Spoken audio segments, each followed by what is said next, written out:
Le programme de rénovation des villas de la Direction générale de l'aviation civile est piloté par le SNIA, opérateur immobilier de la DGAC. Il concerne près d'une quarantaine de villas construites entre les années 50 et les années 90. Ce sont des villas occupées par des contrôleurs aériens ou personnels techniques employés de l'aviation civile. Les typologies des villas sont similaires, majoritairement des T5, soit en plein pied, soit avec un étage. Elles sont construites en maçonnerie avec toiture en tôle. Grâce au financement exceptionnel de la DGAC en 2018, puis au plan de relance de l'État en 2021, ce sont au total 36 villas qui ont pu bénéficier de travaux de rénovation portant sur l'amélioration de l'enveloppe et des performances énergétiques. Une grande partie de la rénovation a concerné en premier lieu le désamiantage des bâtiments. Ensuite, plusieurs aspects ont été soigneusement étudiés pour améliorer les performances et la durabilité des ouvrages. En Guyane, la grande majorité des apports solaires arrivent par la toiture. L'ADEME, dans son référentiel Ecodome+, indique que les toitures peuvent transmettre entre 5 et 7 kWh par mètre carré jour, sous les latitudes guyanaises. Il est donc indispensable de mettre en œuvre des dispositifs appropriés pour limiter au maximum la transmission de cette énergie à l'intérieur du bâtiment.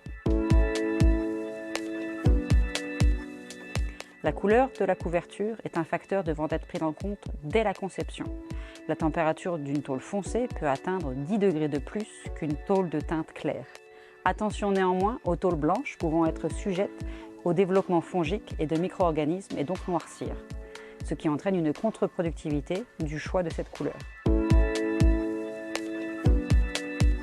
Sur ce projet, la teinte retenue est gris clair. Cependant, choisir une couleur de revêtement clair ne dispense pas de mettre en œuvre une isolation. La pose d'isolants, sous rampant ou comme ici sur faux plafond, permet de réduire considérablement la chaleur diffusée dans le bâtiment.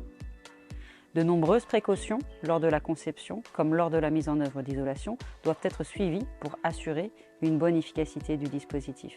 Bien que la couleur de la tôle ait été sélectionnée dans une teinte gris clair, un retour d'expérience d'Aqua indiquant que les pigments noirs du gris ont tendance à faire augmenter la température de la couverture, l'épaisseur d'isolant combe a été augmentée.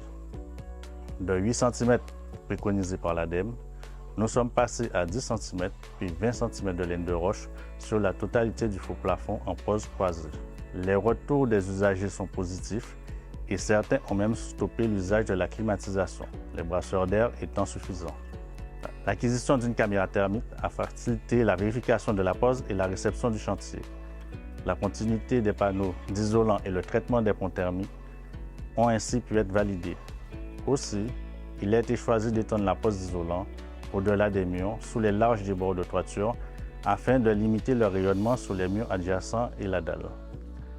La mise en place des peignes anti-nuisibles était déjà courante, mais une attention particulière a été apportée aux angles, car certains dispositifs laissaient passer les chauves-souris.